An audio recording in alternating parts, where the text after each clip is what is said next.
Hello, hello everybody. So, um, welcome to the stream. Uh, so let's just move you around a little bit. Obviously, when we're doing these live streams, we kind of have to juggle a few monitors and things. So, hopefully, there we go. That looks a bit better, doesn't it? So, what we're going to do today, I actually did prepare a couple of slides just to show off a little bit. Is we're going to create it's the first part of a project, right? It's the first part of a multi-part project. And the idea is that we essentially capture some chat from different chat channels. So we'll probably be doing Twitch, although weirdly enough, that doesn't necessarily give you the most reliable input. We'll do some Twitch stream analysis. We'll do some YouTube stream analysis. So we'll actually do analysis on the chat of this stream. And we'll do some capture of Discord and maybe IRC if we get time, but we'll have to have a look at that. And maybe some Twitter as well. So we'll see how it goes. But the basic idea is that what we're going to do is we're going to capture a bunch of live stream chat. So one thing I will note is that we might come across some dodgy chat because obviously this is the internet and people can post lots of naughty things. So just want to make the quick disclaimer that if you see things that are a little bit questionable on the chat that we're analyzing today, that's not our fault. We are not responsible for the content of stuff that's being analyzed. Obviously, the intent of this is that we're not always going to be showing the chat itself anyway. So it's more about the sentiment. But still, obviously, live people posting things on live services kind of does suggest that there's a potential for that. So what we're going to do really in this stream is we're going to set up our environment and get our libraries installed as we're going along. We're going to use a library called Hugging Face to do a bit of sentiment analysis, and I'll show you how that works in a bit. And then we're going to basically do a series of Python bots that just access via a bunch of different libraries each service's API, or either scrapes it from, non-API scraping. So we'll have a mixture of different ones. And the point is that obviously there are different libraries that you could use for this kind of thing. I just went with whatever I could find that kind of seemed like an easy enough thing to use.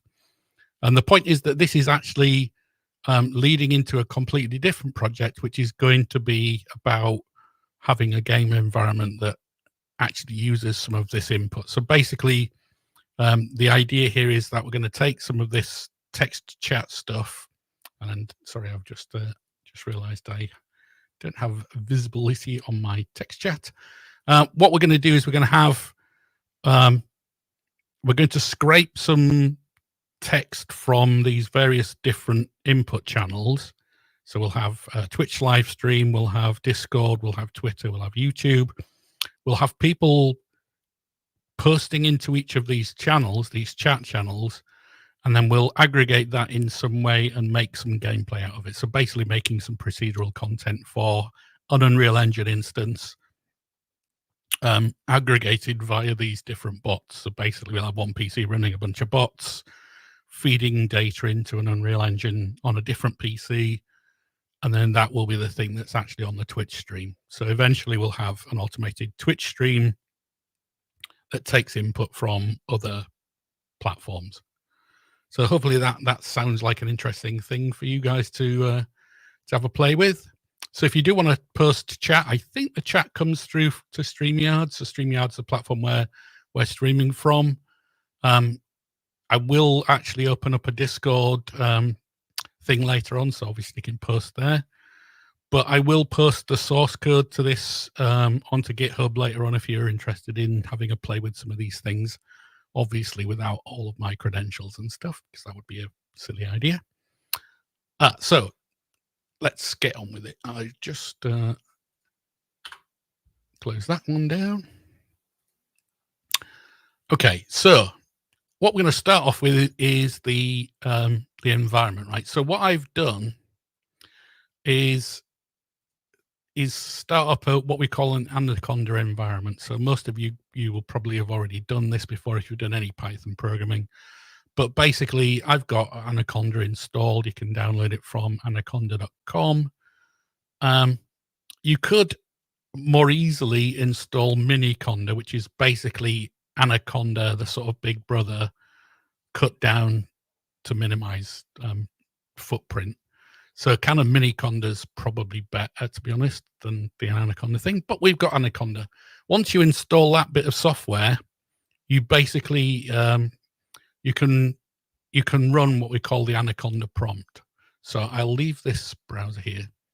So the Anaconda prompt is what you'll get to run the Anaconda environment. And the reason why you're running the Anaconda environment is that we want to create a separate Python environment for our current project, right? So I did a quick Obsidian breakdown of what we're going to do today. So the first thing we want to do is we want to create the Conda environment, right? So I'm just going to create a new directory. And obviously, if you want to follow along, you can do these kind of things yourself. Yeah, it should be on the YouTube account anyway, Alexander. I think it already goes straight to it. But if not, yeah, we'll post it on there. I don't know whether it goes to a separate account first and then goes onto YouTube or just goes straight to YouTube. Theoretically, I think it's straight on YouTube. But we'll see. Okay, so we've got Anaconda up and running. We've run the Anaconda prompt. So what we want is we want to create a directory. So let's just make a new directory and let's call it send the. Can you actually see the font there? Because it's a bit weird there. Yeah, there you go. Yeah, it's good to the socks account. So we've created a directory. Basically, I just do that for every project so I can start with something, right? So first things first, if we go back to that list, we're going to create the Conda environment. So I'll just cut and paste some of these items because they're a bit sort of simple. So first thing we want to do is run the Conda create. So basically what this will do is it will create an Anaconda environment. So this is a Python package manager, which has got a separate environment to other packages. The reason we do this is because often what you'll find with Python is that it uses a lot of different libraries, and you'll find that maybe one library doesn't work with another package or the version numbers are different, and that becomes a problem. So what we usually do is we use a package manager to sort of sort out these kind of things, right? We're trying to isolate the different packages in a virtual environment. So we're going to do that with Conda. I am kind of aware that we might run out of disk space because some of these packages can get a bit big, but we'll see.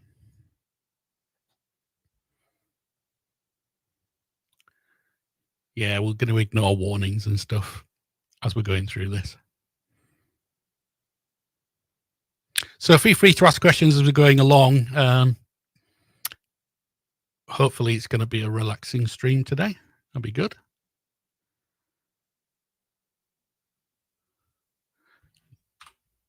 Yes.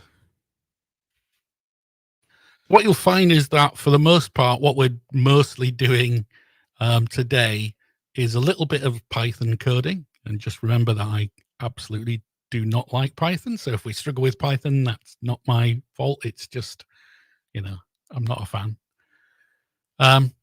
So we'll use Python. We'll use a bunch of libraries. We'll work through getting each one of the APIs working. So I'll introduce you to a library that can be used for each one. Okay, so we've got our package installed, right? So what that's done is that's installed the Conda environment. So we need to activate that environment so that it's then isolating us from everything else. So you'll see that if we look here, there's this base. That's basically the default Conda environment, and we want to create a new one. So we've just created that one called Sentimental. Sorry, not Sentimental, called Sentiment Live. So we'll just activate that. So the reason we use activate is to make that the current environment. So basically, if we now do any Conda package installed, any Conda library installs, it'll go into this environment, right? The Sentiment Live environment. Now, obviously, the names of these things don't particularly matter. It's just, obviously, I've got my own, file paths and environment names and stuff. You can give this any name you like as long as you remember what it is, and you remember to activate it when you want to install things. That's something I've noticed in a few classes where people forget to activate their environments and wonder why packages aren't working and stuff. Okay, so we've activated that package. And the next thing we want to do is we want to install a thing called PyTorch. So if we go to PyTorch, install. PyTorch is a machine learning API, and it's one of the sort of more well-known ones. And the thing is, it comes with this really nice choice of how to install it. So we're going to install it on Windows. We're going to choose CUDA 11.3, and it gives you the command to run, right? So we can basically cut and paste this command into our prompt, but I've already copied it. So we'll do that now. What we're doing is we're using this Conda environment. We're going to install the PyTorch library and Torch Vision and Torch Audio using the CUDA toolkit 11.3. So basically, if we just go back to that website for a second, this configuration, right? Stable 1.1, Windows, Conda, Python, CUDA 11. You can use virtual env if you know what you're doing, MJ. It's all the same, basically. It's just a bunch of package management stuff. Virtual env would work probably fine. I'm going to use Conda and mostly pip installs for everything, just because it's kind of the default way I use Python. I should hope that all of these Python virtual environment managers would work for any of this stuff. Obviously, the different package APIs like Conda and PyPy and stuff have different sets of libraries available to it. So as long as you can, I think almost all of the ones you can choose, just to go back, you can choose the whether you're going to use pip install instead. So you can do pip install, but I've chosen Conda for this particular one. So let's run that while we're waiting. And what that's going to do is it's going to download the various libraries for PyTorch. And it tends to be a bit of a big one, this one. I think it's 1.3 gig-ish, something like that. And obviously it comes with a whole bunch of different libraries.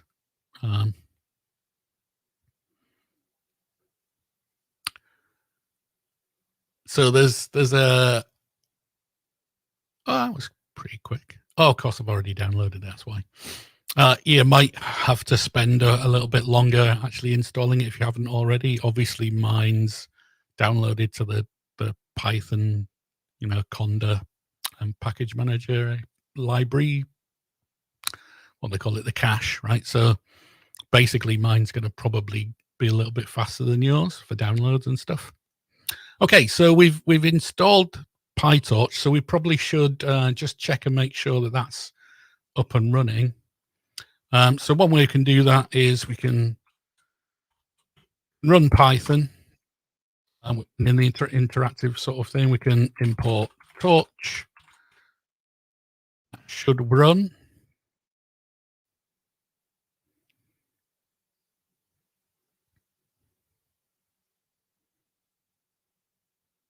Might take a while.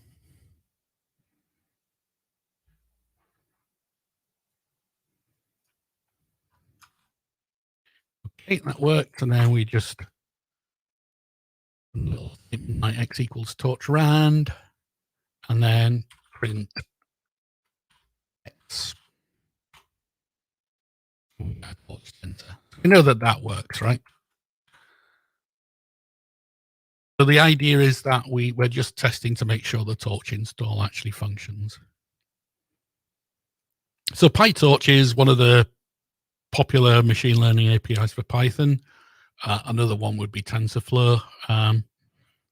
Interestingly enough, the sentiment analysis library we're going to use works for both.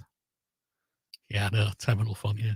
I was trying to like make it bigger, but for some reason it doesn't scale properly with Windows Terminal. Okay, so we've got Torch installed. So the next part we want to install some kind of sentiment analysis API, right? That's what our focus is for today. So just, let me just grab a browser. 1 second. Where are we? Let's use this guy. So if we just go to our transform API. So this transformers thing is a very well-known natural language processing library. So you can see here that it's NLP for JAX, PyTorch, TensorFlow. Basically, it works across a bunch of different machine learning APIs, basically under Python, right? So the idea is that a bunch of people have got together and put a library of NLP, different machine learning models together, and made it a little bit easier to use. So we'll basically be using this API, so this pipeline API, to do a bit of sentiment analysis on text from a bunch of other libraries, right? So the main point of this is that we're not really going to do an awful lot in terms of the sentiment analysis. But if you're interested in this kind of stuff, what you should probably do is have a look at some of the examples for their different APIs. And what we will do is in the next session, we'll put together a bit more of a complicated example of the Hugging Face stuff. So currently we're just going to use the pipeline, right? We're going to basically steal a bit of code from the Hugging Face API just to do our sentiment. So what we can do now is we can install that transformers library. So there's two ways of doing it, right? You can either do conda install Hugging Face transformers, or I just, for some reason, so let's just do a pip install of the transformers library. So again, pip install transformers, and that'll collect a bunch of transformer API stuff. Oh, good. Ben's around. At least Ben could give us a hand if I run into trouble with Python. Next session will be week 10. I'm thinking of doing it in the next enhancement week, so we can do like a proper game live streamy kind of thing. So the plan is that all of this will end up going into an Unreal Engine live service game that I'll stream on this PC and use another PC to do the analysis stuff. Okay, so we've got the Transformers API. So what we probably want to do now is we want to start setting up our Python stuff. So I use Visual Studio Code for this. Once it starts up. Yes, I trust the authors of the absolute nothing we've done. So don't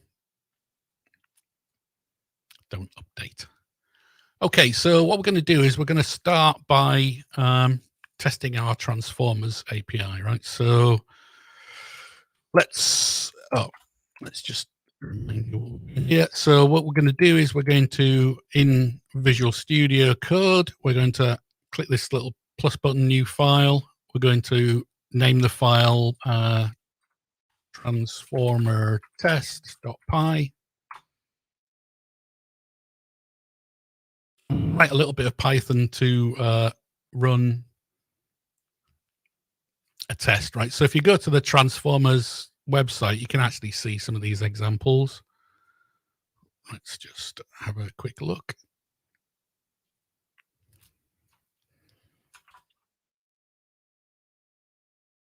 No. Well, we could, but we won't. So the idea is that I'm just cutting and pasting this from their website so we don't have to type it. Obviously, you can do the same. Maybe a little bit, clicked on the wrong thing there.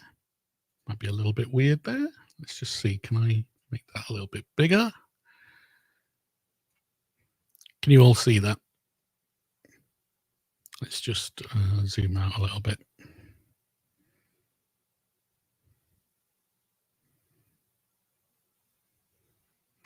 There is a zoom out. There we go. There we go. That might be a bit easier to see. Everybody see that okay?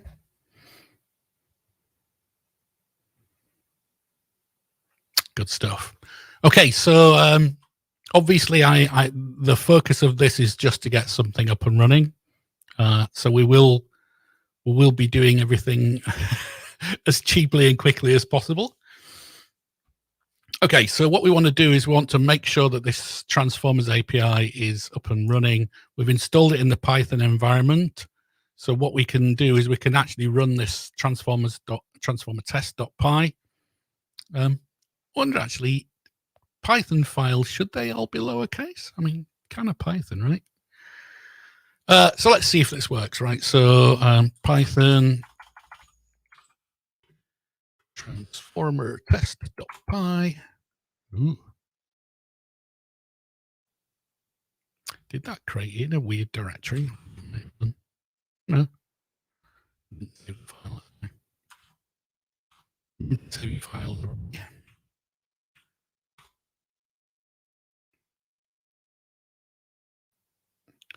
So one thing that you'll get when you run this, so you can copy and paste this from the Transformers site, but basically we import the Transformers library. We call this pipeline class on the Transformers that we've imported. We give it the name sentiment analysis because it's got a bunch of different what would you say, different pipeline types.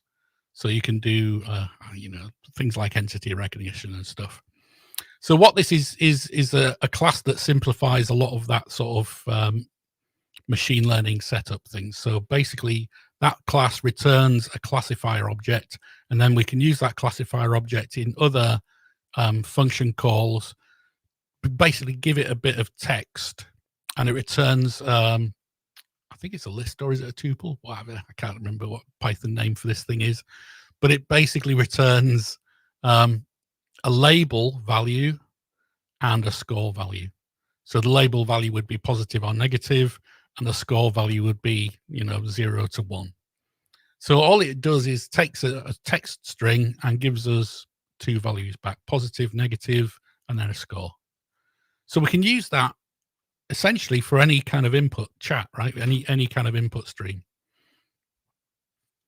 And that's exactly what we're going to do, right? So we're going to install a bunch of different APIs. And here's a question for you guys: which one should we start with? Because they're all much of a muchness. We could we can kind of work them either way around. I think what we'll probably do is we'll do Twitch first. Twitch is kind of the weirdest one because obviously Twitch streams tend to be fairly short-lived. So we might have to go and pick on somebody who's actually live streaming now to be able to get their live stream chat. So we've got the Transformers test up and running. We know that the Transformer API works. We could debug this application if we wanted to, just to make sure that it's working. But essentially, we know that isn't crashing. What I will say is that you'll find that when you're running it, this pipeline class automatically downloads a sentiment analysis model for you. You can give it a different set of parameters for different sizes of analysis model. We're going to do Twitter later on because Twitter is a little bit different. the Twitter API. I don't want to use the official Twitter API because it's okay. We'll talk about that when we come to it. But let's just do a simple one first, right? So Twitch is probably the easiest. Well, maybe not the easiest. Discord's probably the most painful to get up and running, just because they want you to create a bot. YouTube Streams is actually the easiest. But anyway, let's carry on. So what we're going to do is we're going to start with the Twitch version. So I'll just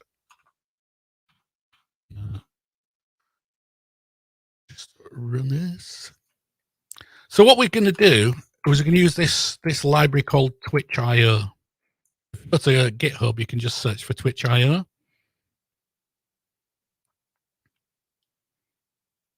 Yeah, so for this particular API, I think they do pass them out. I don't know.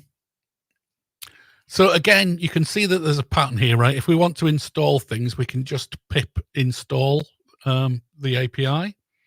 So just to need to have that command pip install Twitch.io. Now, I don't know why they keep using this pies -m thing. I suppose you need to upgrade it or something. But whatever.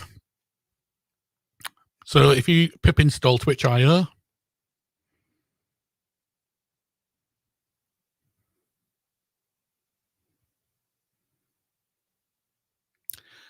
yeah, the Twitter API. So here's the thing, right? The Twitter API, there is actually there's a, I think it's version 2 now.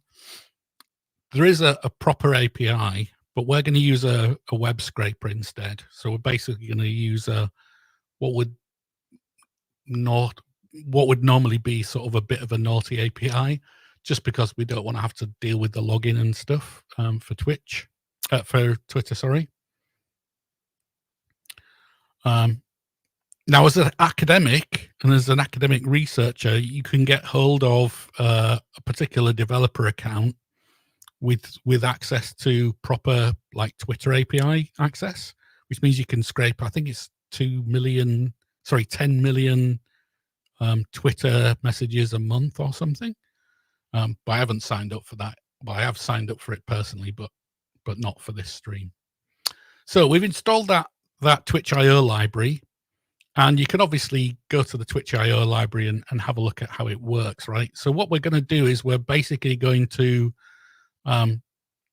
extend this simple chatbot example and create our own little sentiment analysis bot that uses the classifier that we've got here, right? So what we're going to do is create two classes. So let's start here. We'll call this twitchbot.py, and we'll create a class in here that was the same as this Twitch.io example. In fact, let's just cut and paste that while we're thinking about it. Could do with, let's just copy it from there. That's good. We're going to modify this bot. Call it Twitch bot instead.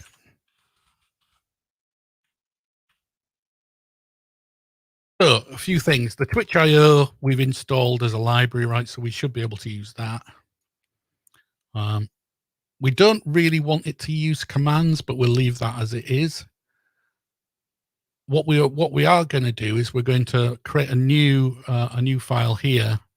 We call it testbots.py. So what we're going to probably do is we're going to have a single class here, a single executable Python file that'll call out to the different bots, and then we'll just, we'll code each bot in a separate class if we need to, and then run them from here. So I just move my windows around a little bit. Okay, so first one we're going to do is the Twitch bot.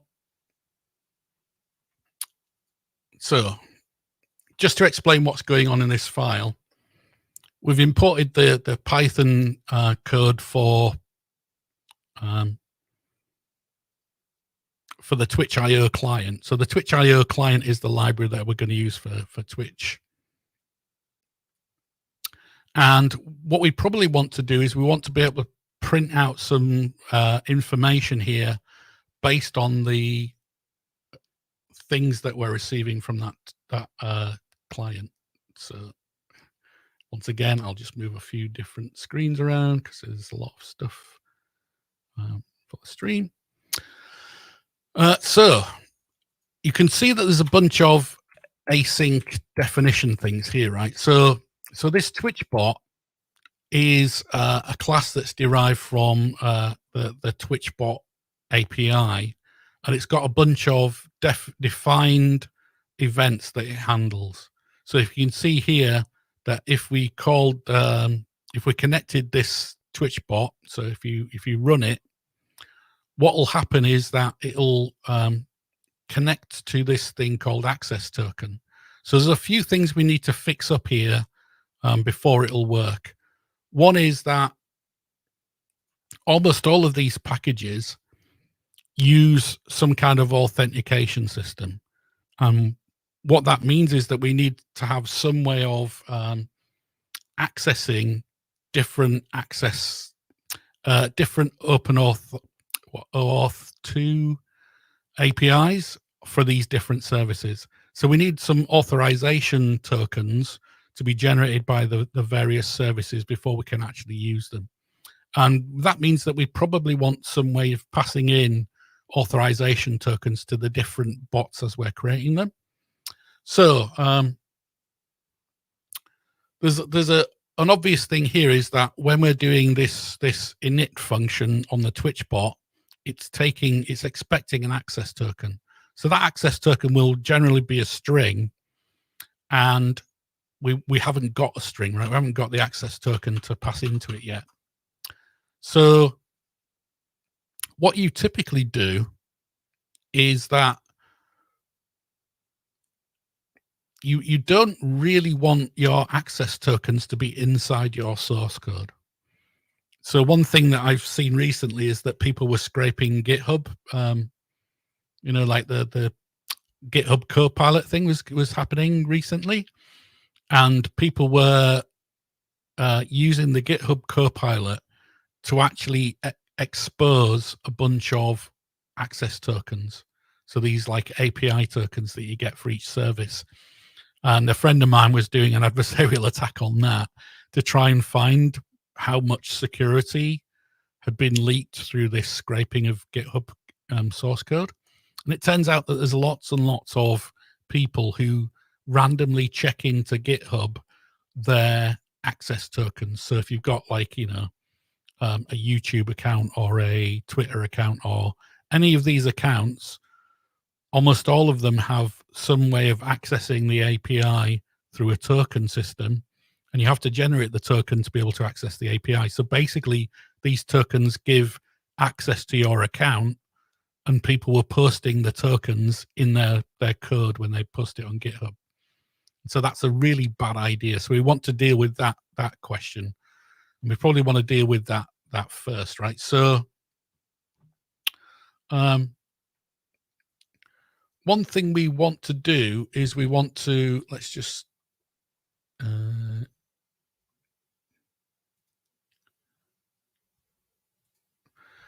we want to pass the information in through the environment variables. So usually what we will do is we'll have a bunch of environment variables, and the environment variables will encode those open access tokens. So basically the platform itself has the environment variable set up, and then we'd read from the environment to get our token to pass into whatever API.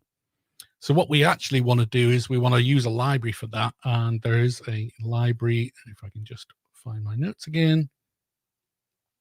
There's a library for that called .env. So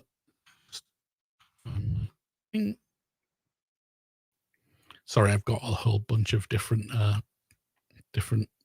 UIs and stuff open. So if we .env Python. The .env is basically like an environment parser. And what we'll do is we'll use that environment parser to parse in our environment tokens so that we don't store them in like inside our source code, right? So we want to again run this pip install thing. So let's just do that now.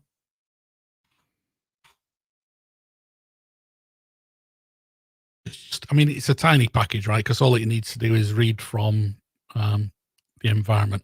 So what that .env package does is it allows us to read from a file, and the file is by convention called a .env. So if we could do new file and then call it .env, what we could do is we could type in here. Let's see. What was that? Oh, authorization token. But instead of having in the source code, right, we can do this. Convention is something like that, right? So if we get our test bots here and we import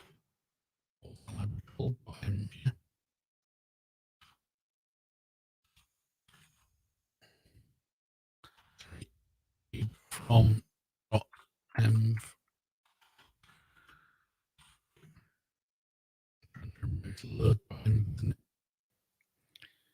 yeah, so you can see here from .env load.env, and then the usage case for it is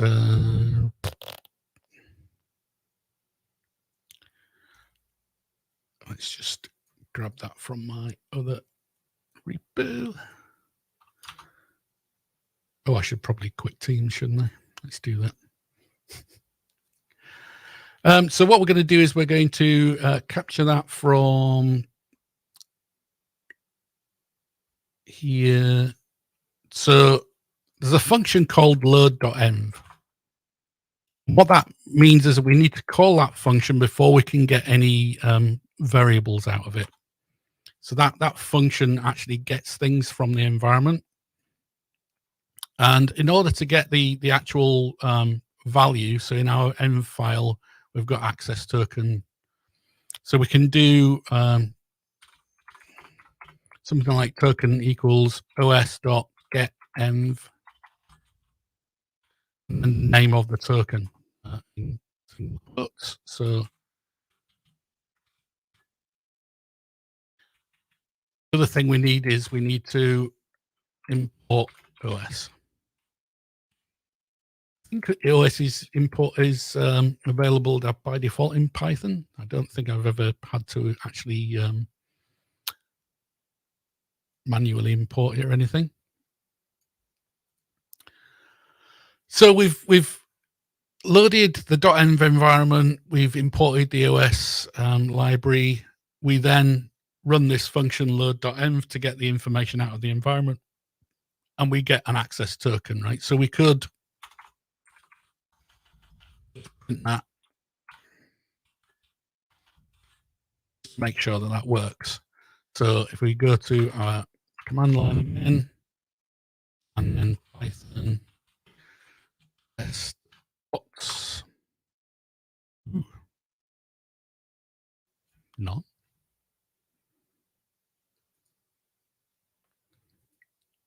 Oh, did we actually save this file? Let's see. There you go. Yeah, didn't save the files. That is very strange that it doesn't tell me properly. Okay, so what we've got here is that we're importing that .env package. We're running the .env load.env function that's getting that environment file and reading the different. So we could add more. You know, we could add, let's say, Twitch.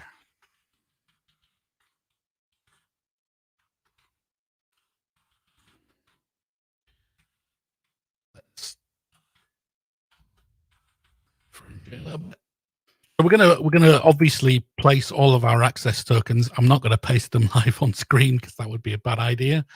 But what I'll do is I'll paste a bunch of access tokens later on my other monitor, and then the idea is that we'll just have that environment file, and then we can essentially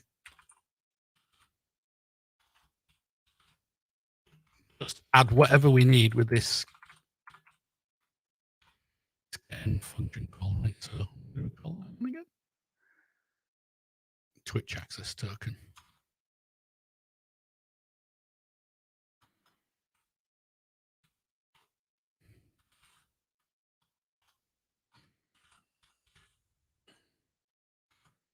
What we should see if we run this, then save it.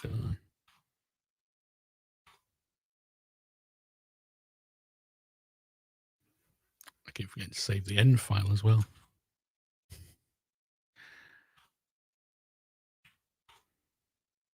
Okay. So make sure you're saving things is the key to this, right? So everybody got that. You basically use this .env to get the environment variables from this env file. So I'm going to just close that one because I'm going to copy and paste it from another API in a minute. So the idea is that you should at this point be able to get access tokens from that env file. Remember that if you do like a GitHub check-in of all this code, you basically do add a git ignore to that env file, so you don't check the env file in. So make sure that file is not checked into your repo. And the idea being that with that env file, everybody would have that env file on their local machine with their own credentials in it, and then the code should just work as is. So what we want to do is we want to be able to call this Twitch bot, right? So getting back to that, let's have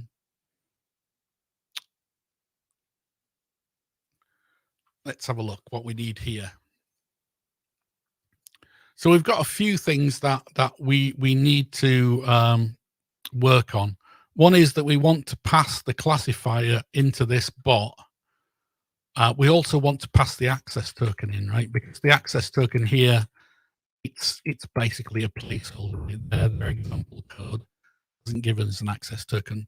So what we probably want to do is we want to extend the initialization for this Twitch bot class so that it takes token in, and we probably want to pass. So there's you see this initial channels thing here. We probably want to pass the actual channel that we want to join in as a parameter as well. So let's do that. Let's just add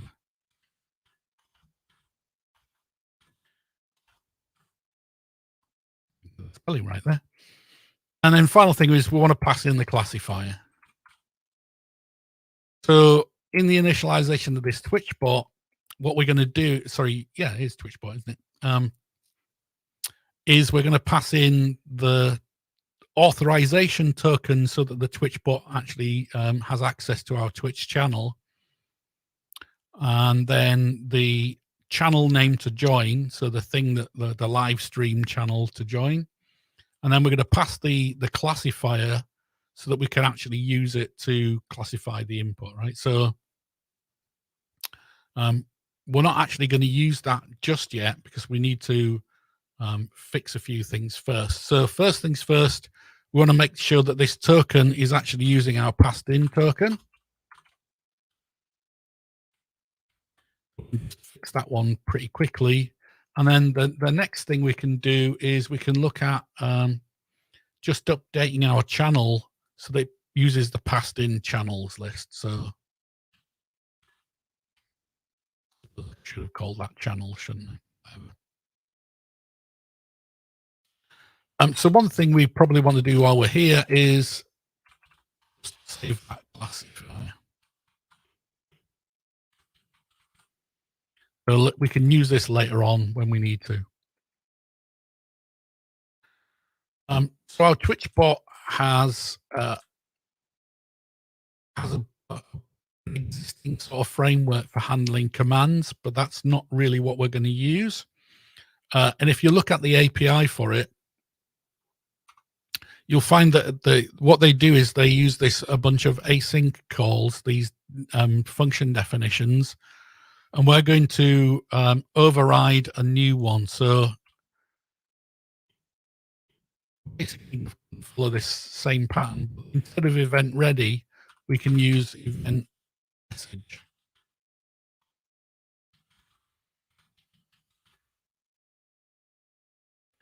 So that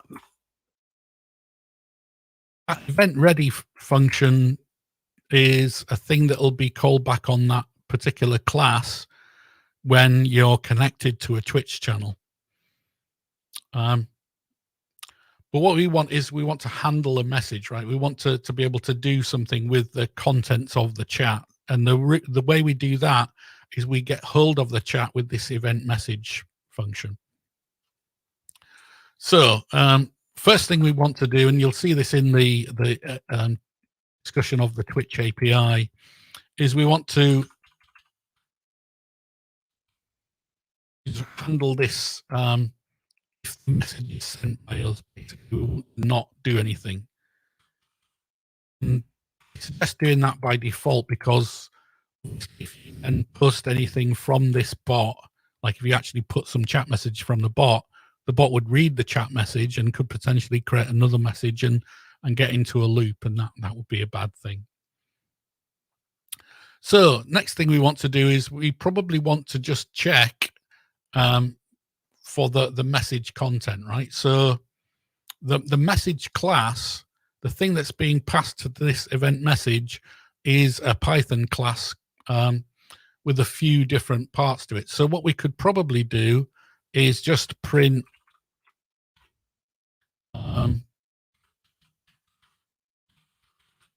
content of the message. But given that we're trying to do sentiment analysis, what I think we should probably do is, well, maybe we should test that first. That would probably not be a bad idea, would it? So what else have we got to do? Is there anything else in there? Oh, one thing that we probably need to do is in the end of the message, we probably want to call this await function. So the reason that we're doing that is because we've overridden event message, we need to then call a handler for handle commands. So it's basically like chaining the class back to the handler for the default class. So in our bot, we can actually get rid of this bot run thing, because we're actually going to do it from in here, right? So in our imports, we can do import Twitch from Twitch bot, import Twitch bot. So let's just do that. So we're going to call that bot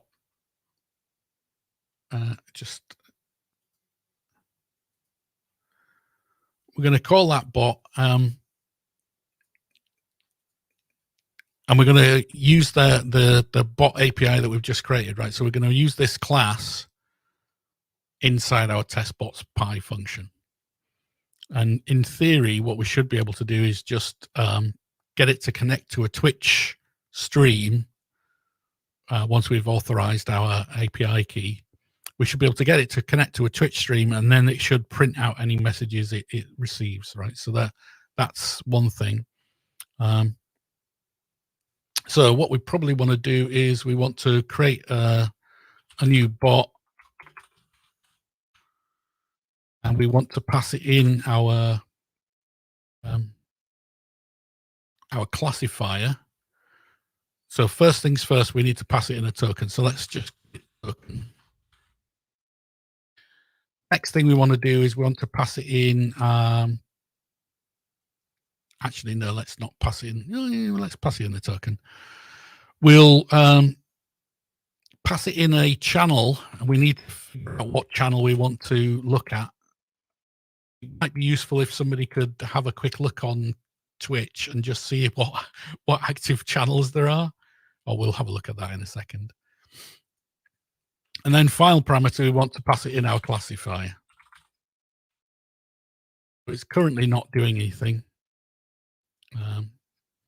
So in our transformers, we created the classifier, right? So we're going to do the same thing here. We're going to import the pipeline class from the transformer library, create a classifier, load the environment variables from our environment class, our environment function. Let's call this Twitch access token. Create a Twitch bot, and we're going to pass it our Twitch access token. I'm going to join a channel, and we need to figure out which channel to join. And we're going to pass it our classifier, and then we're going to run it. So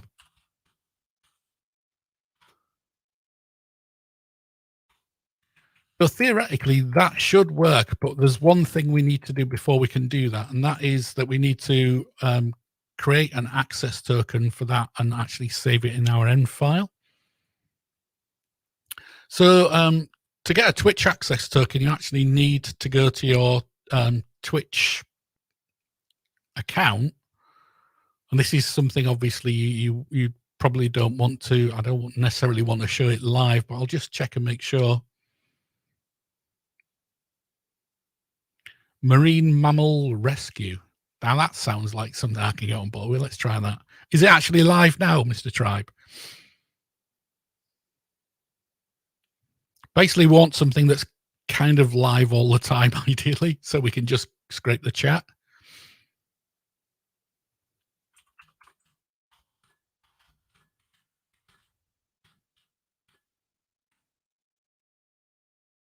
Let's see if it's live now. The trouble is that this stuff kind of, okay, it's 24/7. That's good. Do people actually post in the chat in it? Because that's the other thing. We need people to actually, well, one of you guys can do that, I suppose. Okay, so we're gonna hit this marine mammals live, but first we need to get our access token right for the API. So this library, this client library, is this Twitch.io library. We've created a class derived from one of their default classes. We've added an event message handler, and we're just going to print the contents of the message out for now. But eventually we're going to handle that with a bit of sentiment analysis. And then we're just importing that class into this API, importing the transformer. So we've got the classifier. So what we want to do next is we want to just go and grab hold of a Twitch token. So there's a site.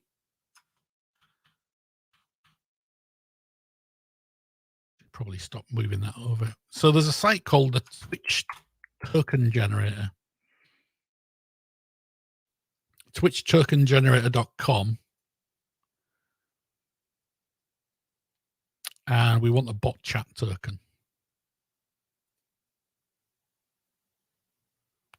So obviously one of the things that you have to decide on is whether you trust this Twitch token generator. It needs access to the API so that it can actually authorize a token for you. So I'm just going to check and make sure that it doesn't show you any of my current tokens when I'm logged in. And it will give you a captcha to make sure you're not a robot.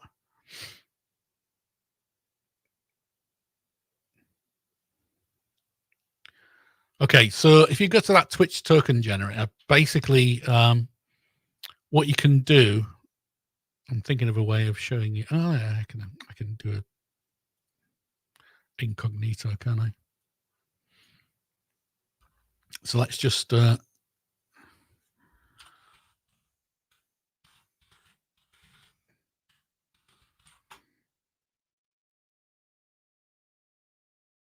bot chat token. Oh, okay. Yeah. So you will need to log into Twitch. I don't want to show you my I don't want to show you my tokens. So basically, you have once you've logged in through your account, you'll see three fields: one called account token, one called refresh token, and one called client ID. And what you'll need to do is you'll need to copy that access token.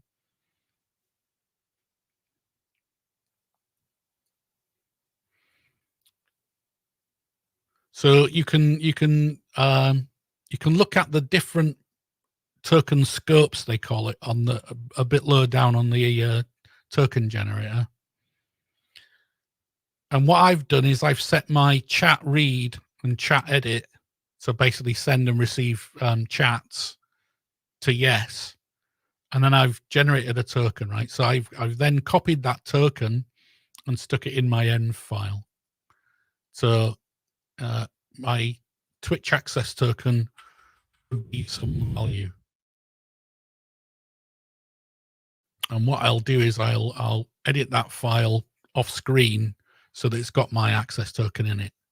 And the idea is that you each one of these services will have pretty much the same kind of setup. You'll have to generate a token via their API that's essentially an auth code.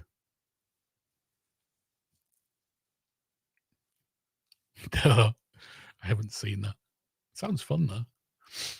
Okay, so what I'm going to do is I'm just going to copy my Twitch access token into the env file. Off screen.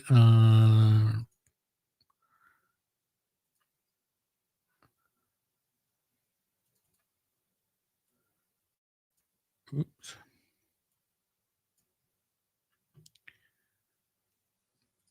Because I don't want anybody dodgy stealing my account while I'm playing with it.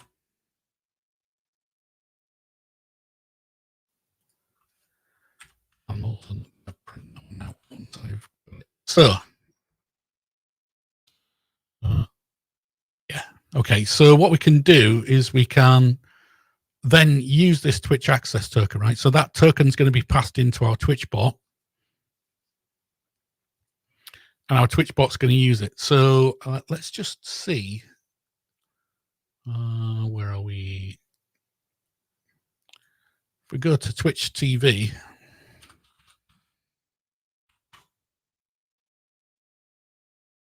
and we're searching for, what is it, marine mammals rescue, was it? Yeah.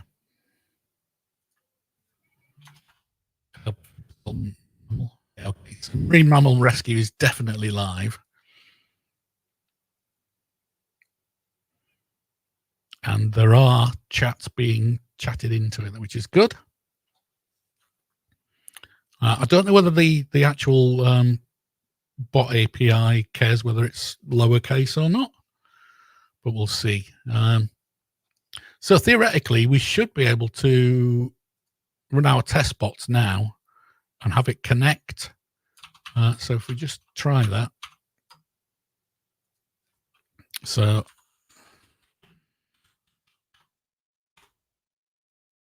oh, of course it did. Why is it?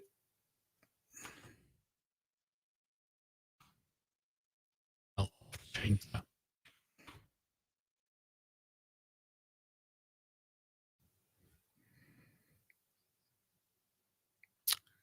Did I save that file?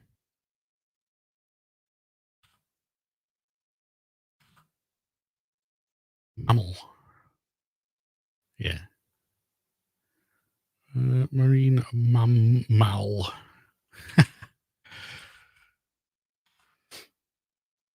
Yeah. Okay. So let's see.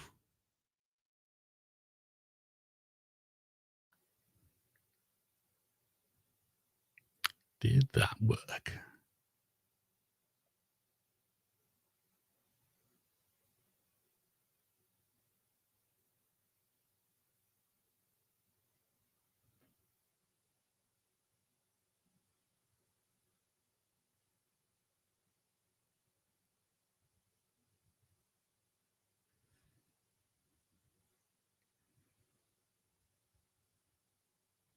What the hell? Let's freaking Joey. What was that about? So somebody somebody joined the marine mammals thingy, and let's just confirm that we're getting that correctly.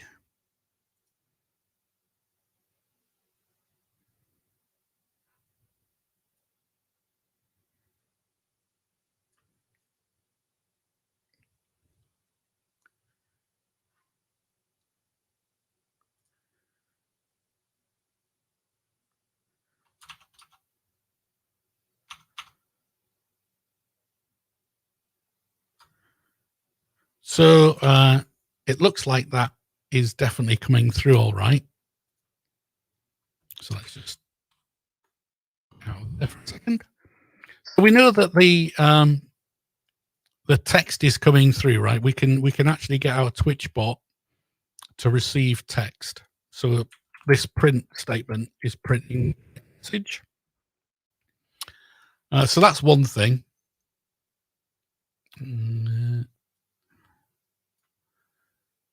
So our API key is working. We're getting the correct information through.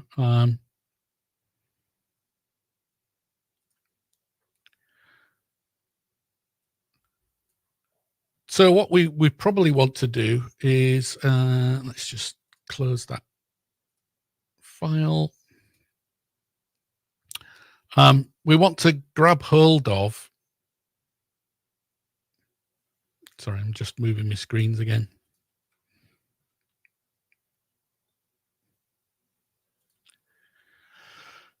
We want to grab hold of that text, and we want to do some sentiment analysis on it, right? So we already know what the API looks like for sentiment analysis because it's that classifier class that we're passing into the bot.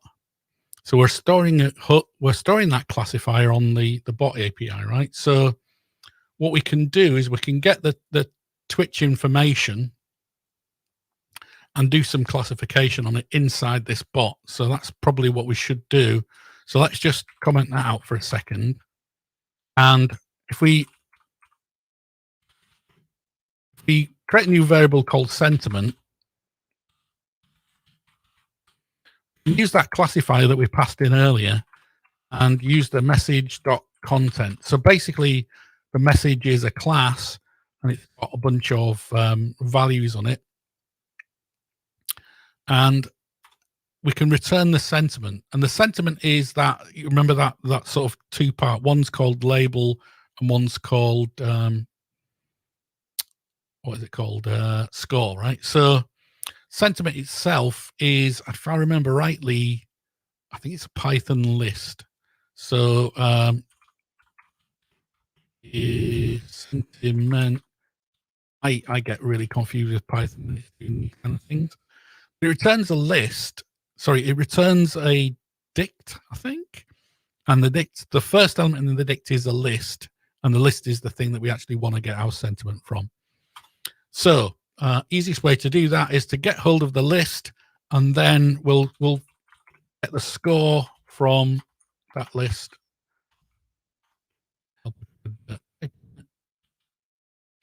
And the name of the score field is called score. Score value, and we want the sentiment, so basically negative, and that's in this field called label.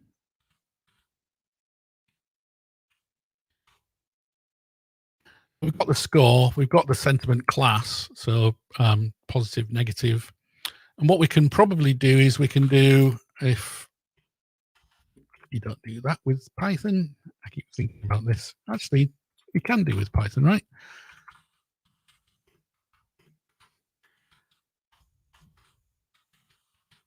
So the positive negative thing is a paste, if I remember rightly. What we can do is we can do a print statement here, which is sort of positive, sorry, a negative statement. So one thing I want to do is I want to print the message content I actually want to color this just for visualization purposes.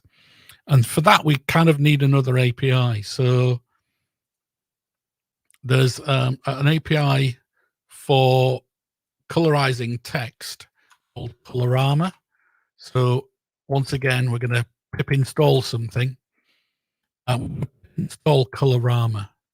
And Colorama is a little Python library that allows us to output to the Windows text. So basically to this terminal with colored text, and it's got a few functions in there for doing that. So we're going to again install our bot class. We're going to import this Colorama thing, and it's got the functions called for and style. There's actually a few others. Read the API for Colorama if you're interested in this, but it's just so we can color the text for our classifier, right? So next thing we're going to do is we're going to grab hold of that value, and we're just going to print out the score and the message and those kind of things. And we're going to print out based on what type of sentiment was in there, right? So we kind of want an if else statement.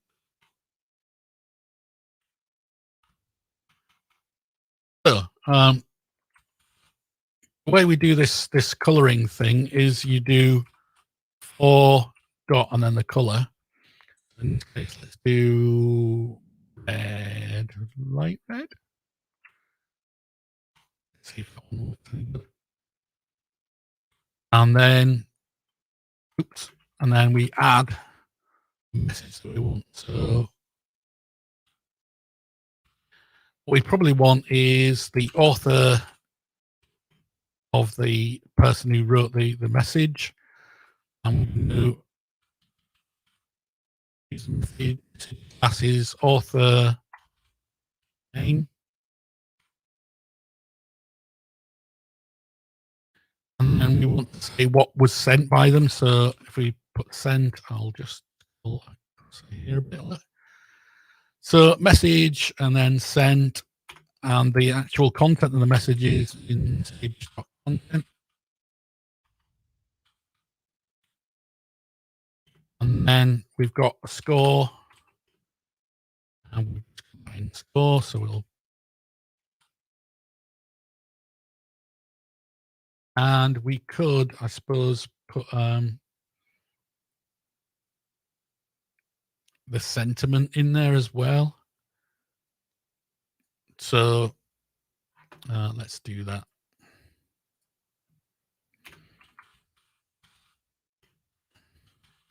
We've got that in sent class. So that should, in theory, print us out a colored version, a light red colored version of the input text.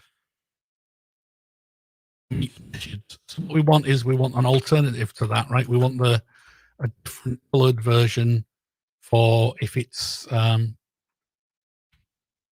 positive. So let's go for green for that one. So in theory, what we've got is that we've classified our sentiment from the message that's being passed. We've colored the text based on that sentiment. So obviously this is just an example, right? We wouldn't actually do this. What we'd usually do is, and in the next version of the project, we're going to take this same kind of stuff and we're going to pass it on as we're going to aggregate it into another agent basically. And that other agent will feed into Unreal Engine. So there'll be a whole bunch of different bots running separately, streaming from all of the different APIs. And each one of those will create a separate message event stream that's then being posted into another agent, and that agent will aggregate it and feed it into Unreal Engine. So really what we're doing is we're setting up the project with a bunch of bots that essentially can grab their message contents and run this classifier on them. So what we want to be able to do is have each of these APIs work classification just to sort of start off with. Wow, that's taken a long time. Okay, so let's just check and make sure there's anybody in chat. Anybody got any questions so far? So we should be able to run that now, theoretically. Let's see if we get any errors.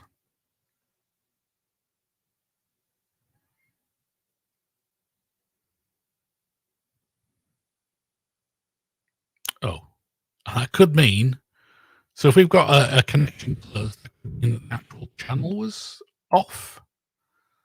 That's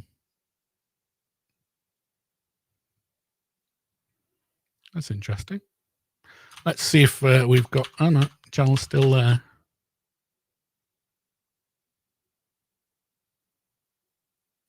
Right.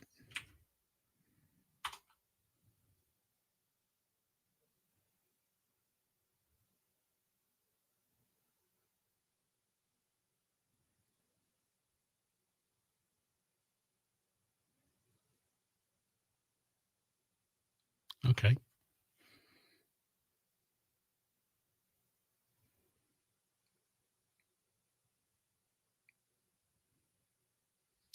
So hopefully somebody posts to their chat in a second. In fact, I could do it myself. Oh no, not allowed to. Oh yes, we are.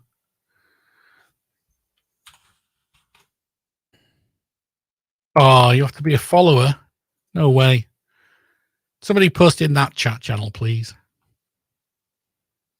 Post something happy into that marine mammals rescue channel on Twitch.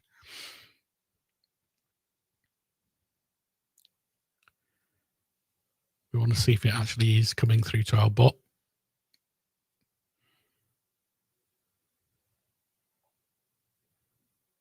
So you kind of need a Twitch channel that's on all the time and is constantly having some kind of text posted to it to test this stuff out.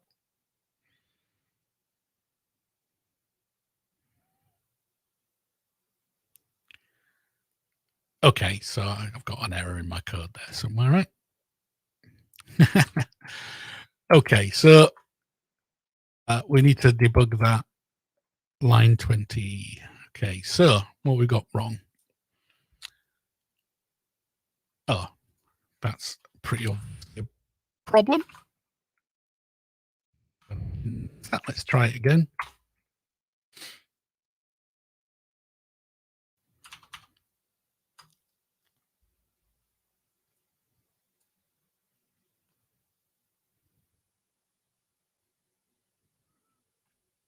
Ooh. Okay. So yes, we are getting chat text through from the channel now. So if somebody can post something positive and negative, and let's see if the sentiment analysis thing's actually doing its trick. I mean, obviously you'd have to be mean to the channel or anything, but if you can just try it out.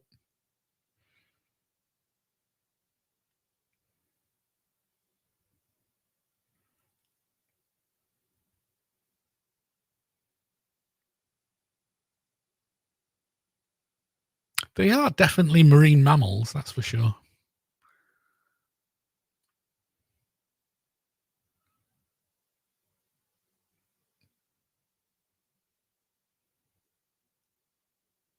See, now that was positive.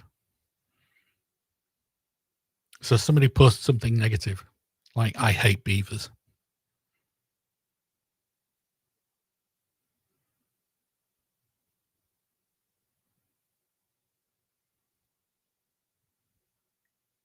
I can't believe I'm going to have to sign up for it, aren't I? Let's follow.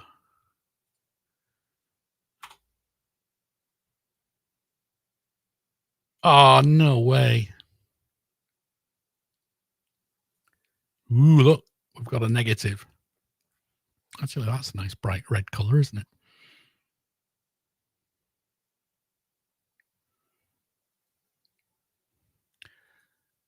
Okay, so we've basically got that working, right? We know we can run the sentiment analysis on the chat.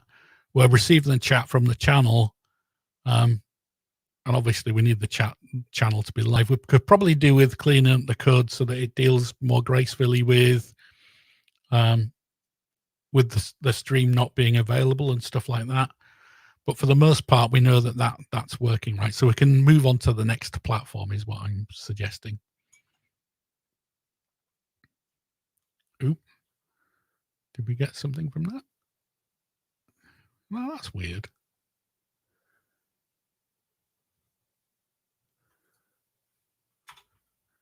Oh, there we go. Yeah, it was just, it was not focused. Ooh, Otter be just spinning. Negative.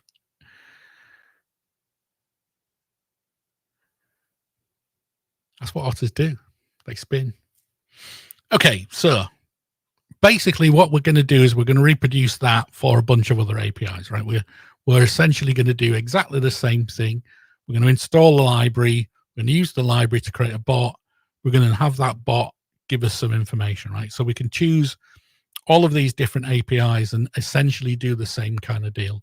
So what we want to do is we want to get the message chat from each chat channel, feed it through the classifier, have that information, and eventually what we'll do is we'll pipe that information into another API, which they'll then shove it all into Unreal Engine for our particular purpose. Okay, so let's just close that channel off. Oops, I shouldn't have posted that. That was bad. Anyway, I'll go and change all my keys once we've finished this anyway. So the next thing we want to do is we want to get hold of a Python API for some of these other systems, right? So I think what we'll probably do next is take another easy one, because actually one of the worst ones, well, here's a question for you. Which one do you want to do next? Because Discord itself, we can do a Discord bot, but the sign up process for it and actually generating the keys is a bit of a pain. So I'm thinking that maybe what we should do is we should look at YouTube chat next, because that one's another easy one to play with. And it kind of looks very similar to the stuff we've just done. So the way to do that, let's just move that guy down here for a second. The way to do that is with a thing called PyTorch. So we want to scrape information from YouTube, right? What we can do is we can pip install PyTorch.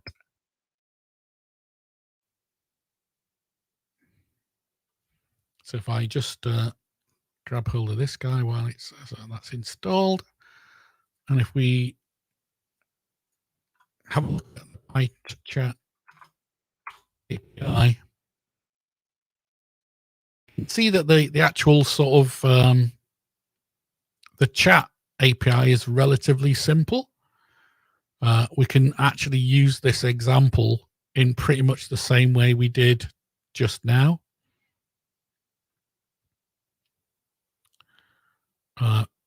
So in this one particularly, it's kind of like a pretty simple API.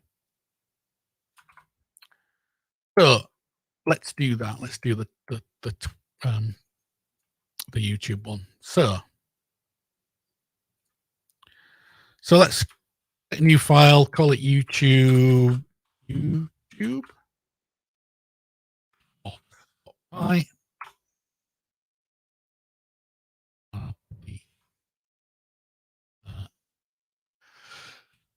so let's just check and make sure that this works by running the bot. We need a YouTube channel. Can somebody post in chat a YouTube channel that we want to get the text chat for? Theoretically, this should be streamed to YouTube. So if you can get the YouTube chat for this, we can actually do sentiment analysis on this chat. but I don't have the YouTube channels. We need the little sort of YouTube name. Okay. Oh. That. Let's see. So what we can do, and that the chat's not allowing me to inspect it. That's not good.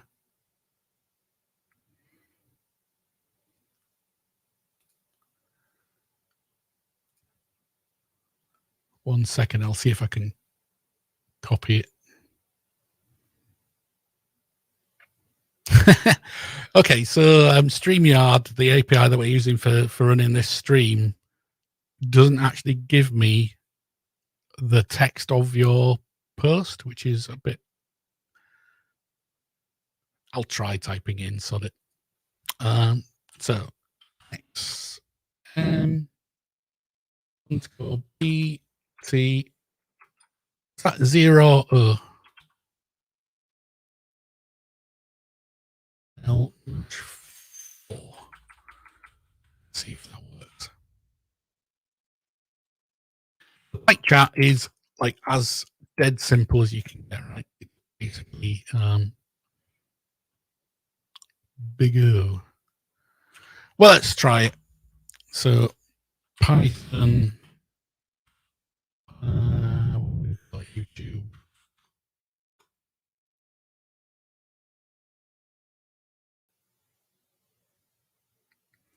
Somebody post something in chat. Let's see if this works.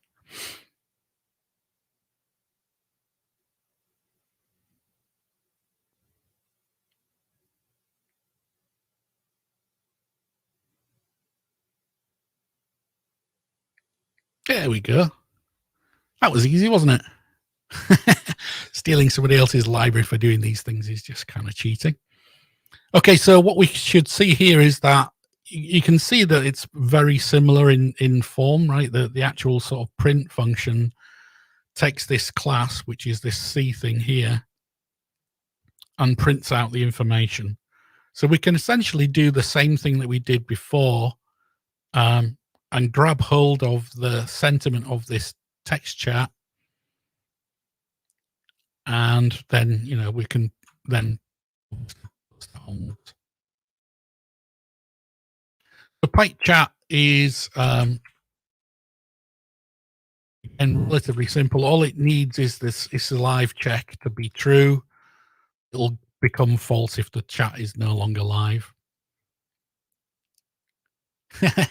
Well, no, it kind of is cheating though, right? We want to be able to write these APIs as well as just use them. But what we're going to do is we're going to essentially do the same thing as we did here, right? We're going to get the sentiment analysis and print out some content. So we'll just cut and paste from there. Obviously that's a bad bit of practice, but we're going to use it for now. Now the question is whether we want to maybe wrap this in a bot API later on. Yes, we definitely do. For now, we're just going to use this to test out whether we can get the sentiment from it. So in this case, what we're going to do is we're going to essentially just use the classifier API as is. So we're going to import it. Yeah, another classifier. So basically the classifier itself will be not a self class, and we just need to change what API we're using here, right? So c.message, it's the actual thing that's got the content in it, and then here author is C author name. Do that. This message itself or C message.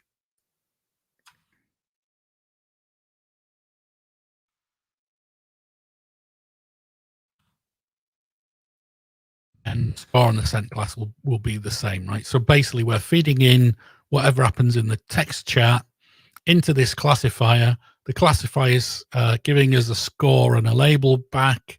We're using that label again to just print out what we need. And the one thing we will need is from the test bots, we'll need, sorry, not from the test bots, from the Twitch bot, we need the color armor thing again.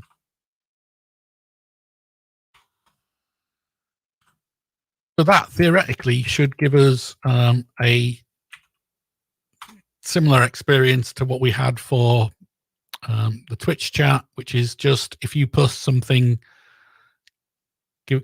somebody post something positive in the chat, and we'll see if we get a positive response. We'll see if we get any response.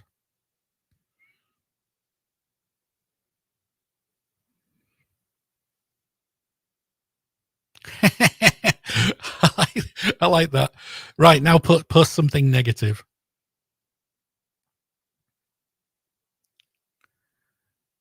Nice one. Yep, so those seem to be coming through as positive properly. So post something negative then.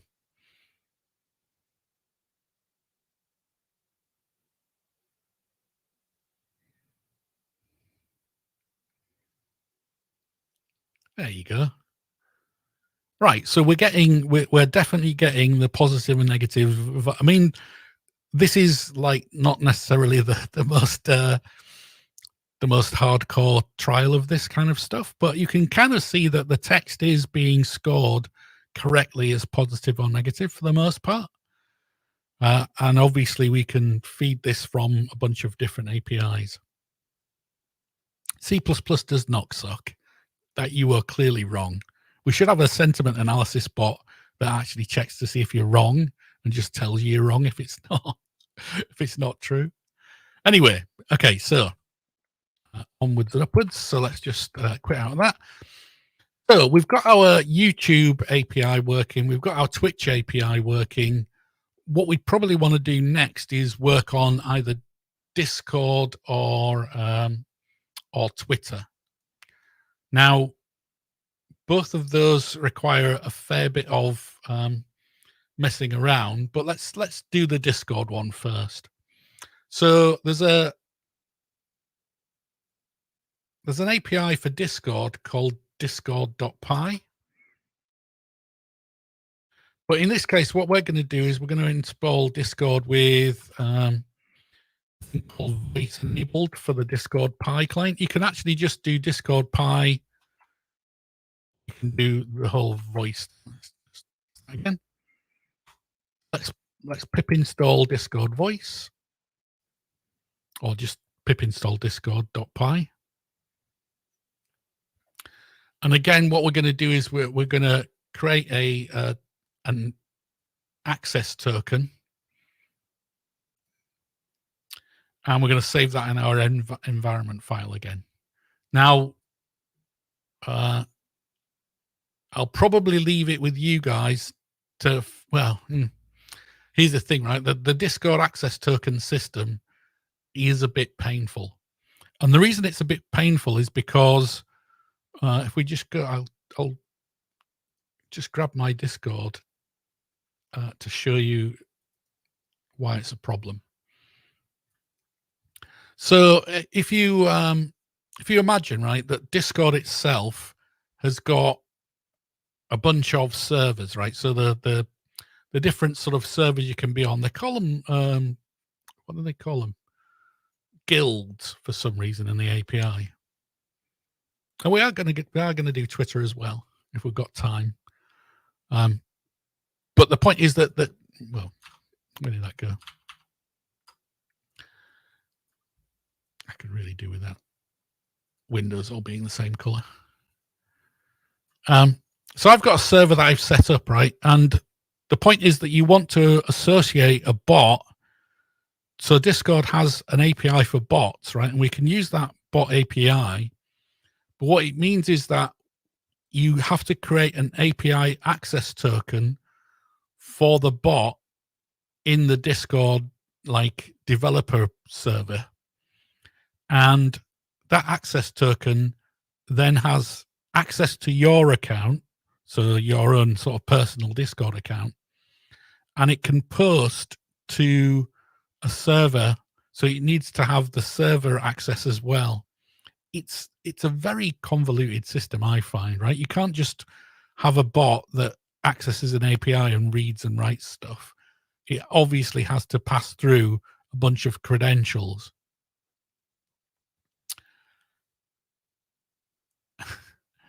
So so we want to create a sentiment bot that is a bot for a particular server on Discord. Let's just see if I've got I'll move my Discord off to another. So we need to set up an application on Discord. So that's one thing. Where are we?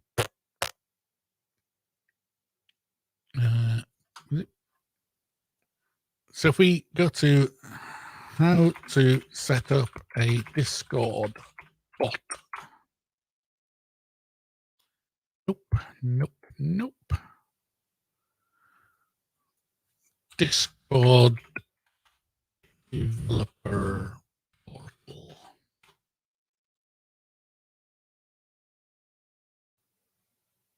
Yeah, this should be the one. So you need to make an application, Discord developer applications, right? So you need to go here and create a new application. So I've already got one defined here, right? In fact, let's see what happens. Can you? Here's one thing that's a bit weird, is that like the question of whether you can create multiple applications. I'm not sure. I'm sure we can try it.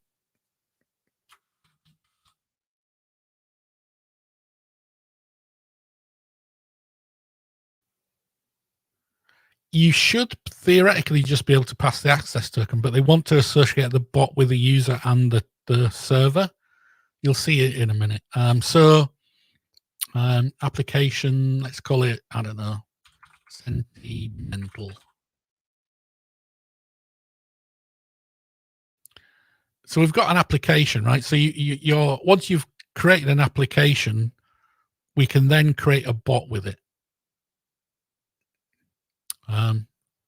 So the bot,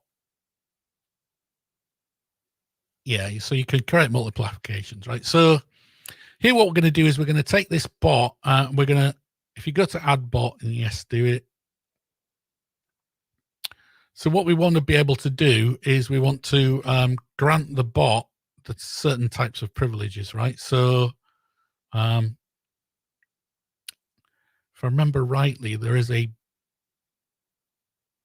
bot switch somewhere in here. Presence intent. And then bot permissions, message content.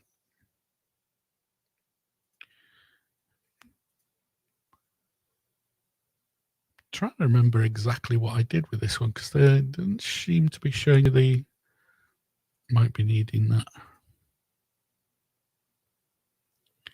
No.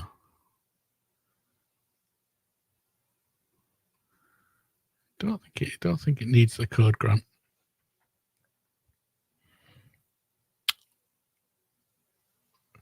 So we need to send messages. We probably need to read message history, I think it is.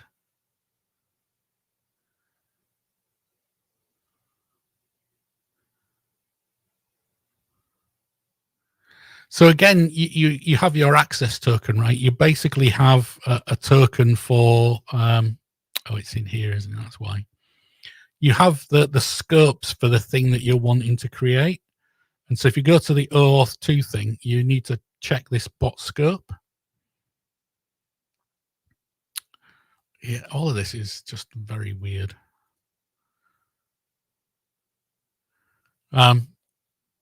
And then your bot permissions are in here, right? Yeah, that's the one. So we want to be able to send messages and receive messages, read message history. So basically what you need to do is you need to All right. By default, it send messages and okay, yeah.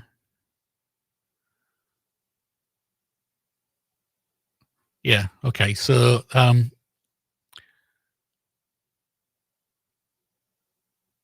to remember which one I pasted. Well, anyway, right. So you're creating your OAuth token in here, right? So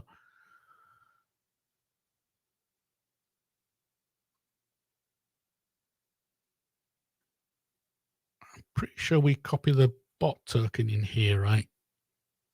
Yeah. I mean, some of you guys have probably already done this before, right? So your token is the thing that's going to be used to authorize your bot. Oh, that's right. Yeah. The bot itself. I'm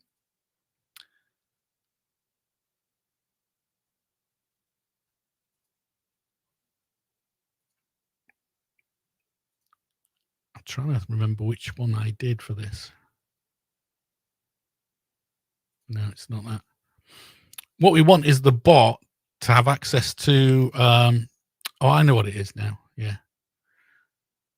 So in the auth thing, if we do bot and we give it the correct read message, send messages and stuff, we can copy this URL. Yeah, this is why it's so weird, right? I just remembered what we did before. You copy the URL and then you go to the URL and authorize it, right? So what it's doing is it's selecting the server that we want to send to. So what you're doing is you're basically connecting the bot and your account and the server together. So you're authorizing that through this web-based interface. Let's just see if I've got my. Yeah, okay, so that's the server I wanted. And then we can authorize it. And oh God, it's gonna have to do that again. That's a train. That's a train. That's a train. That's probably cars, bikes. No, that is a train. Is that? That is a train. God damn it. Train, train, train, train, train.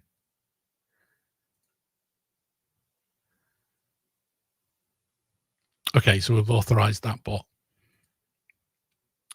Yeah, so the idea is that I think that if you click on the bot for your scope and then choose what it can do, you copy this URL, paste it into the web chat, into the web browser, it authorizes your bot against that particular server. So then we can write some code that uses that bot's key. So the actual bot key here, right, the token. Let's just copy that while we're thinking. That uses that bot's token, and then we can use that in our API, right? So we need to install the Discord Pi thing, right? We've already done that. So now we need to do is we need to create our new Discord bot.py file, and I'm just going to I'll paste my auth key off screen in a second. So what we want to do is we want to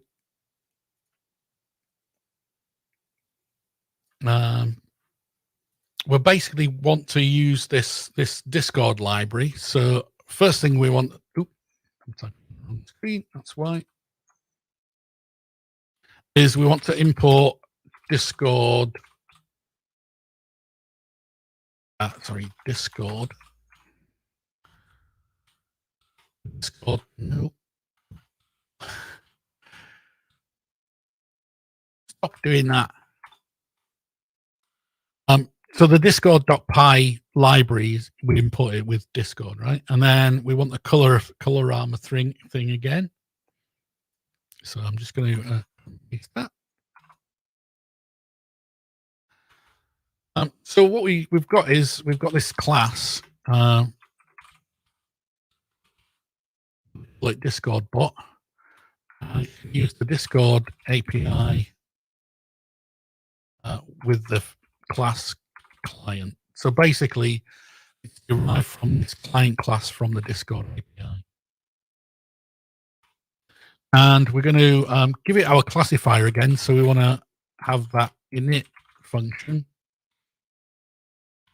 And we're going to give the self as per usual. And then we're going to pass it the classifier. And we're going to call super because, we should do.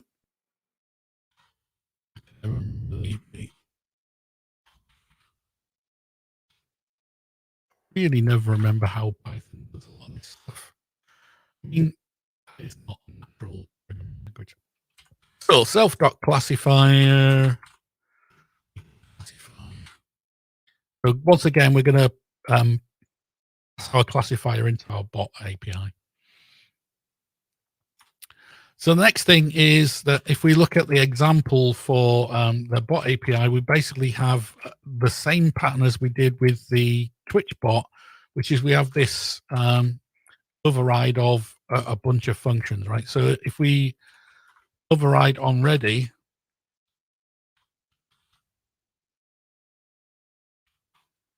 can actually get hold of this. I'll just cut and paste this from here.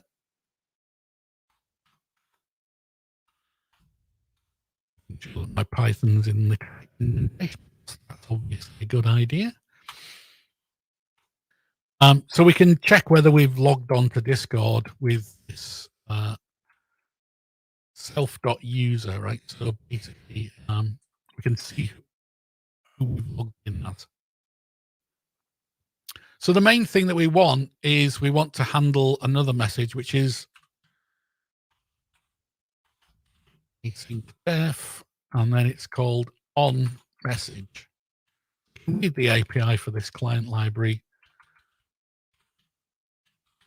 but it's a pretty similar pattern to the previous one. So we can say if message author is not equal to self.user. But basically, we don't want to read messages from ourselves in case we're posting from this bot, response or something like that. And then we can do that sentiment analysis again, right? So sentiment equals self.classifier and in message.content. And do the same thing that we did before, right? So if you remember with the Twitch bot, we basically did the sentiment. We got a list out of the sentiment class. In fact, we can kind of just cut and paste some of this stuff.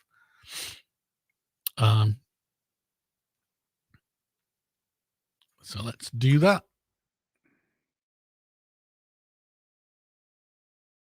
It's bad practice. I shouldn't be doing this, but hey, whatever. So we've imported Colorama, so that should work. We need to fix up the where the message stuff's coming from. So in this case, there is a message author. So we can just get rid of that name. And we've got the message content.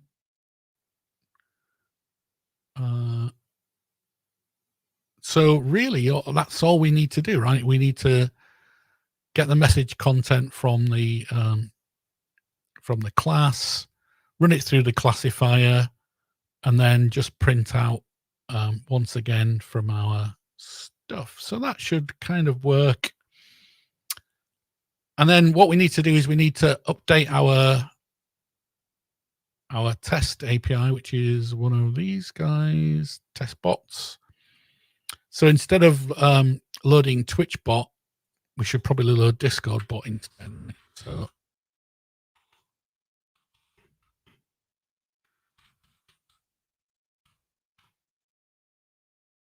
I'm trying to remember what we need to pass a token to it, I think. Let's just make sure our API is correct. So we need to pass the classifier into it.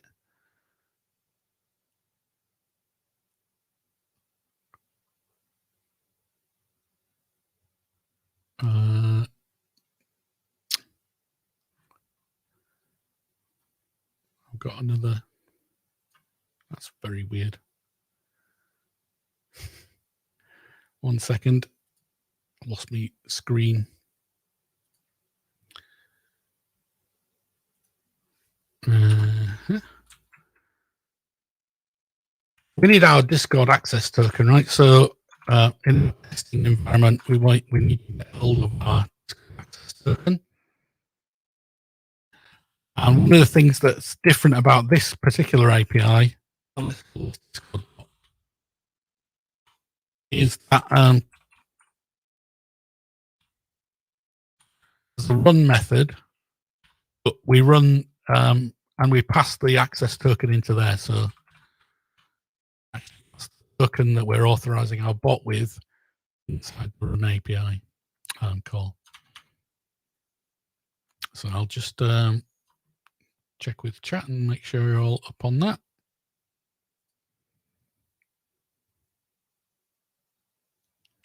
Yeah, I probably need to fix some of this Python code as we're looking at it. Yeah, you're right.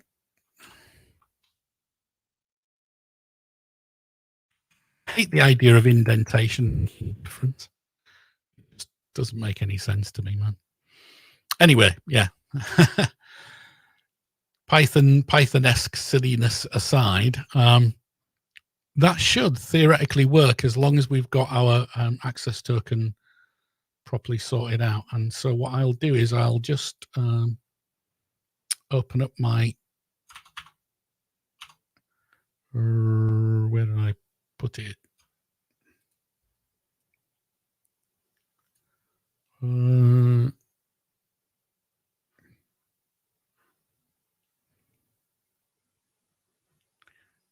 I really have far too many video environments open. 1 second.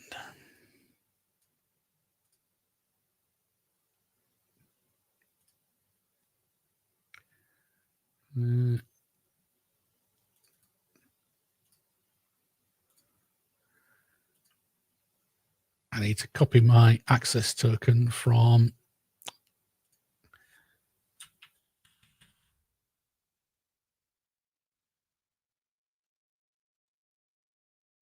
the previous environment over to my new one. So actually, a whole line. You should have a field inside your environment file, Discord access token, with your obviously Discord access token and you generated through the API. So I'm just going to make sure I've saved that. Okay. And so what that should do is that now we should be able to run our test bots, and it should run the Discord client, the Discord bot. So let's see if that works. So it's loading the Hugging Face model, which is what it should be doing. Actually thinking about it, are we actually passing the Hugging Face Discord model in our test bots? No, we're not. So that probably won't work.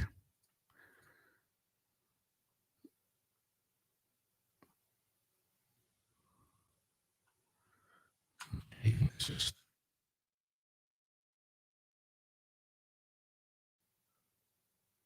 that is weird. Yes, we need to pass our classifier into here.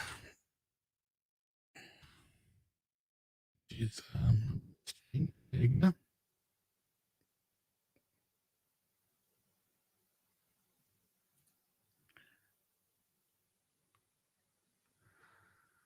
Okay, so what we're doing here is we're getting the environment for the Discord access token.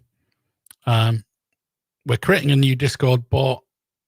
We're calling the run method on it and passing the access token into the run method. We're also passing the classifier when we instantiate that bot class. So theoretically, that should run What's kind of weird though is that it was running okay.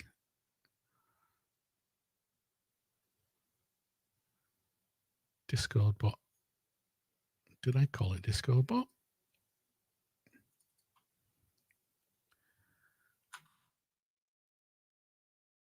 Yep.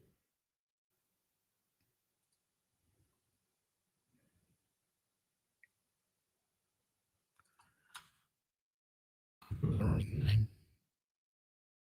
Help out with Python stuff is that I've probably done something wrong.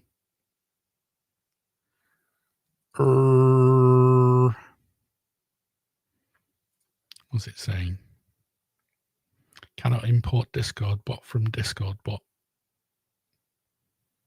Oh, maybe I didn't save that. Thinking about it. Let's try that. I didn't save that file.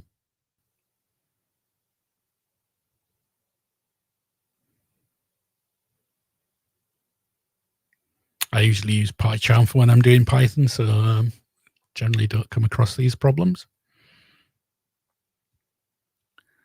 Okay, well, we're logged in. The question is, have we got any text chat to test with?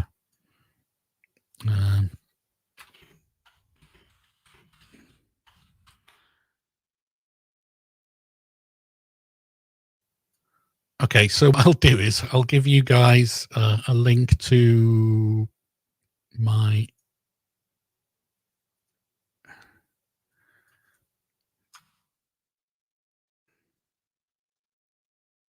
I don't know whether you guys can see that. Let's show that. You can actually join the Discord server, guild, whatever they call it. But you can kind of see the API works, right?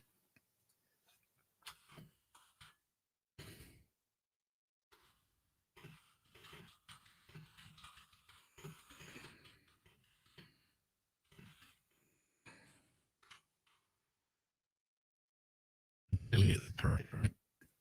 Hey, Josh.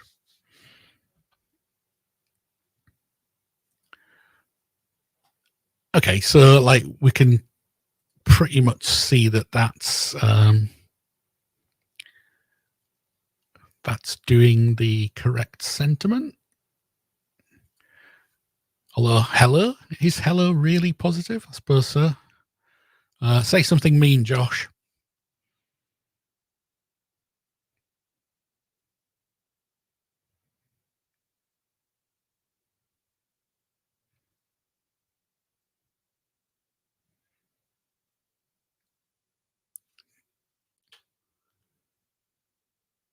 There you go. Okay, so that's YouTube, Twitch, and Discord done. We're kind of out of time now, weirdly enough. So what we'll probably do is in the next stream we'll do Twitch and maybe IRC as well. What other channels do we need to grab hold of, do you think? Why would John take away my lasagna be positive? I don't know.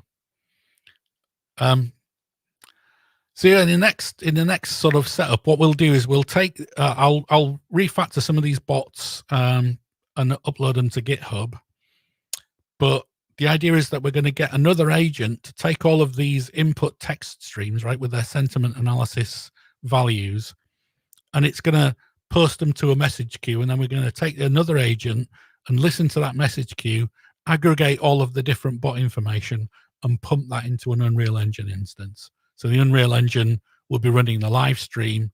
Another computer will be doing the sentiment analysis, aggregation scoring stuff, and pumping that via a web interface into the Unreal Engine. And we'll get essentially a bunch of chat channels giving positive and negative feedback to this Unreal Engine instance to give some kind of gameplay update. So that's the basic pattern. And you can see that there's a lot of very common themes going on here, right? We can wrap a whole bunch of API calls into a class, and we can feed the classifier into it. We might need to have another thing that's added to these different bots to allow it to pipe information to an external API. So we might have to come up with a class for doing that and give it to the bots. We'll probably wrap this particular API into another bot interface as well. We could theoretically try and get all of these different bot APIs to work together in one application, but I find that that's a little bit problematic because they have different update loop requirements. So what we'll probably do is we'll run each individual agent as a separate instance and just have a bunch of them running at once on another machine. So that theoretically we'll have the sort of sentiment analysis done on one machine, and then the live stream application side of it running an Unreal Engine on a different PC. So we're kind of starting to make this little distributed system that works for taking chat from a bunch of different chat input streams. So you can kind of see that there's a very similar set of functionality going on here, right? Basically, you've got a bunch of APIs, and we're aggregating those with some Python stuff, and we're running that against the transformer classifier to classify the input. And that is a reasonably common kind of use case, right? We want to be able to basically use a bunch of libraries to then aggregate that information somewhere. Now, typically, if we're going to use this at scale, we'd obviously pump all of these messages into another API. We might use Kafka or something like that. But we'll probably just use a localized message queue, something that will work across a small network, because I'm going to run all of the machines here at home. But for the next stream, we'll take that system and start doing something semi-useful with it, right? We'll aggregate this information across a bunch of different Python APIs. So I'll probably give you the source code to a new set of APIs once I've fixed things up a little bit, and we'll tidy it up a little, just to make sure that things like if the stream's not running, it actually does something sensible, and handling a few different errors and those kind of things. So having a little bit more robustness in these APIs would be a good thing, but that would be another stream, I think. So hopefully you've found this kind of interesting, right? This idea of like spooging a bunch of Python libraries together and patchworking an application out of a bunch of different processes is actually a really useful thing to get used to doing. Now, obviously, this isn't what we would call production quality, right? It isn't something you would ship, like ask people to pay money for necessarily, but we can start prototyping applications by just, leveraging a bunch of existing API calls and what have you. So we'll come back in the second enhancement week and actually start working on this again. It's just fun to play with, right? So hopefully some of you guys actually play with these APIs as well.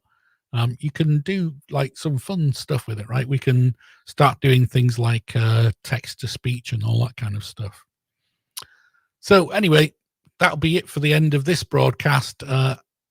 Hope you got a little bit out of it, and if not, let me know, and I'll see you again soon. Thank you all. Take care, guys.